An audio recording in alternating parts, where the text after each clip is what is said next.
Friends, आपके अपने YouTube channel tricks classes में बहुत बहुत स्वागत है। दोस्तों, मैं साधना मौर्य।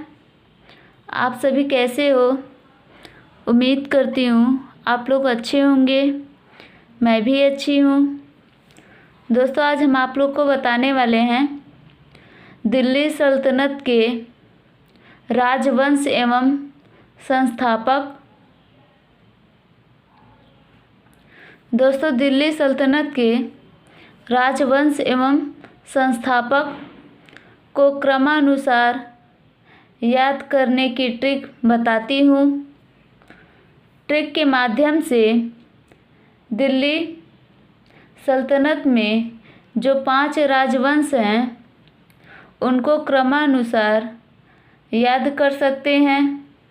दिल्ली सल्तनत के अंतर्गत 5 राजवंशों ने शासन किया था, जो कि एग्जाम में अक्सर घुमा फिरा के पूछे जाते हैं उन्हीं 5 राजवंशों में से।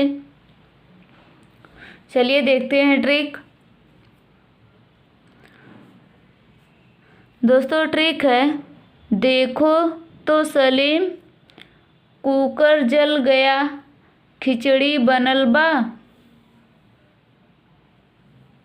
दोस्तों, ये ट्रिक है दे से दास वंश। दोस्तों, दास वंश को गुलाम वंश के नाम से भी जाना जाता है। खो से खिलजी वंश। तो से तुगलक वंश। सा से सैयद वंश। ली से लोदी वंश। दोस्तों, ये 5 राजवंश हैं: दास वंश, खिलजी वंश, तुगलक वंश, सैयद वंश, लोदी वंश। माँ से मुगल वंश। दोस्तों, मुगल वंश 1526 ईस्वी में पानीपत के प्रथम युद्ध में दिल्ली सल्तनत के अंतिम वंश मतलब लोदी वंश के सुल्तान इब्राहिम लोदी की पराजय के साथ ही भारत में मुगल वंश की स्थापना हुई। दोस्तों, कुकर से कुतुबुद्दीन ऐबक। जल से जलालुद्दीन खिलजी। गया से गयासुद्दीन तुगलक। खिचड़ी से खिज्र खां। बनल से बहलोल लोदी। बा से बाबर। दोस्तों, दास वंश का संस्थापक कुतुबुद्दीन ऐबक है।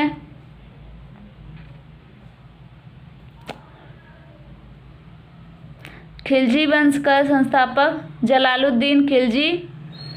तुगलक वंश का संस्थापक गयासुद्दीन तुगलक है। सैयद वंश का संस्थापक खिज्र खां है।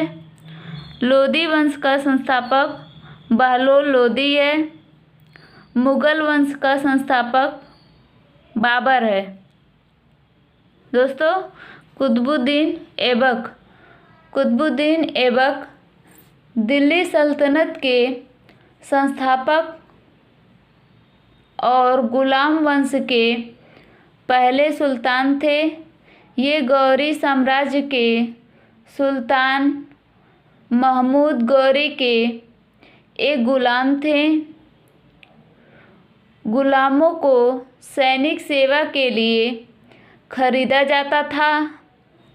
ये पहले गौरी के सैन्य अभियानों के सहायक बने और फिर दिल्ली के सुल्तान। इन्होंने लाहौर को अपनी राजधानी बनाया और कुतुब मीनार की नींव डाली। दोस्तों, इन्होंने केवल 4 बरस 1206 से 1210 ही राज किया था। जलालुद्दीन खिलजी। दोस्तों, दिल्ली सल्तनत के खिलजी वंश का शासक जलालुद्दीन फिरोज खिलजी था।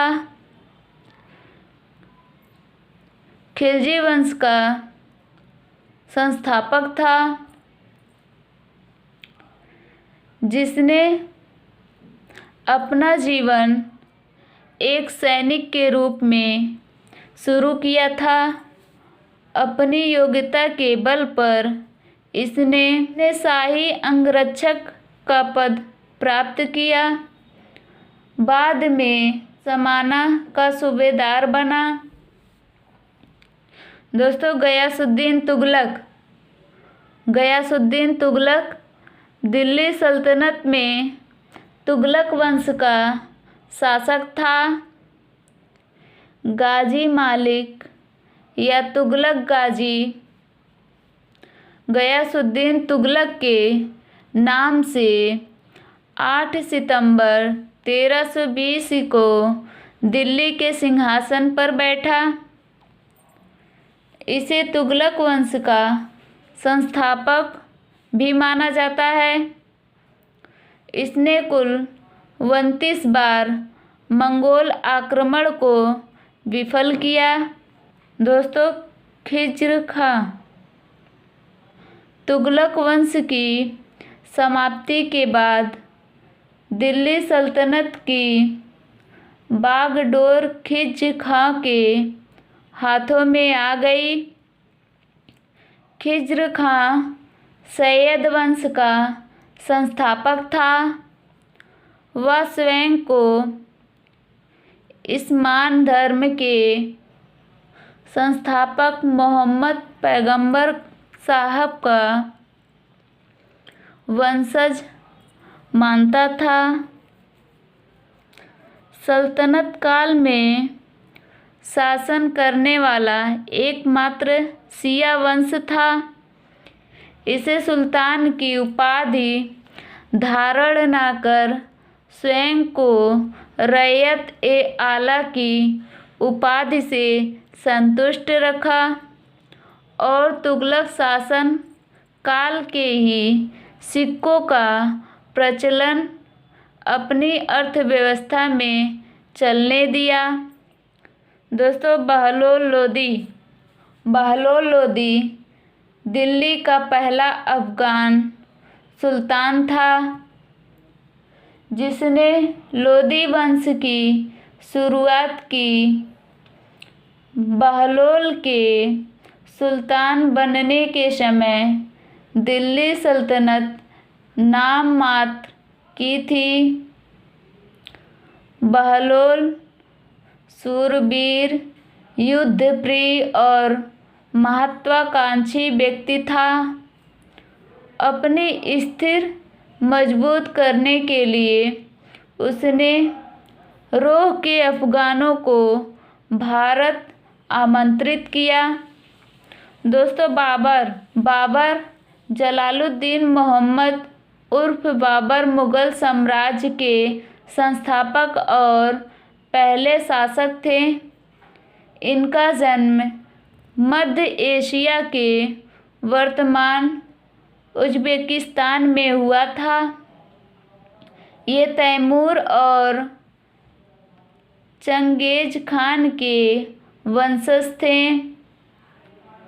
1526 में इन्होंने पानीपत के मैदान में दिल्ली सल्तनत के अंतिम शासक लोदी वंश सुल्तान इब्राहिम को हराकर मुगल साम्राज्य की नींव रखी। याद हो जाएगा आप लोग को, तो राजवंश एवं संस्थापक आसानी से याद हो जाएगा।